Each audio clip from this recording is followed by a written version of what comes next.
ছুটির দিনে hotel message নিয়েছি চলে, এরপর রিল্যাক্স করছিলাম। হঠাৎ মনে হলো পুরান ঢাকা ঘুরতে যাই। যেই ভাবা সেই কাজ, মাথায় চুপচুপা তেল নিয়ে স্কুটি চালিয়ে ছুটলাম নাজির বাজার। এখানে যত রাত হয় ভিড় তত বাড়ে, আর জমজমাট হয় খাবারের দোকানগুলো। আমি প্রথমে পুরো এলাকা ঘুরে দেখলাম, হেঁটে দেখলাম। প্রচুর গরম ছিল যদিও, কিন্তু আলো ঝলমলে শহরের অলিগুলি ঘুরে বেড়াতে দারুণ লাগছিল। পুরান ঢাকায় এসেছি আর পুরান ঢাকার বিখ্যাত বিরিয়ানি খাবো না, সেটা কি করে হয়? দেখুন, আমি প্রথমে কোথায় চলে এলাম, এসেছি হানিফ বিরিয়ানি, পুরান ঢাকার বিখ্যাত বিরিয়ানি। এখানে যদিও একেবারে উপচে পড়া ভিড়, তিল ধারণের জায়গা নেই। আমি নিচে বসার অনেক চেষ্টা করলাম, কিন্তু নিচে একটা টেবিলও ফাঁকা নেই।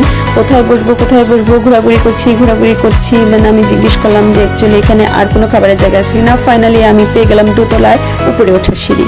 উপরে গিয়ে একই রকম অবস্থা, বসার কোনো রকম জায়গাই নেই, খালি নেই। আমি অর্ডার দিয়ে অনেকক্ষণ দাঁড়িয়েছিলাম। ফাইনালি খাবার আমার সামনে এবং আমি টেস্ট করলাম।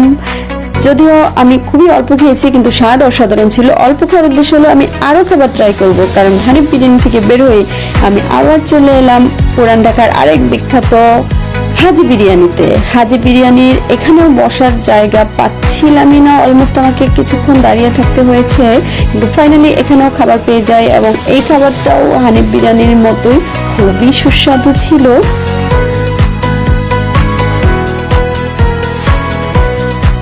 বিরিয়ানি খাওয়া শেষ করে আবার চলে এলাম রাস্তায়, ভাবলাম আর একটু ঘুরে দেখি। ঘুরে দেখতে দেখতে আবার পেয়ে গেলাম আমি আমার প্রিয় কফি ল্যাম্প জুস কর্নার।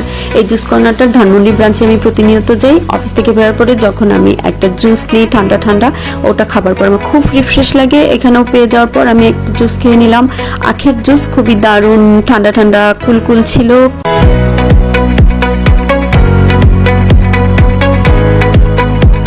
স্কুটিতে উঠবার আগে সর্বশেষ একটা মিষ্টি পান মুখে দেই পুরান ঢাকার ভাইবস পুরোটা নিতে। এরপর মাঝরাতের ফাঁকা ঢাকার বাতাস গায়ে মাখতে ফাইনালি চলে আসি বাসায়।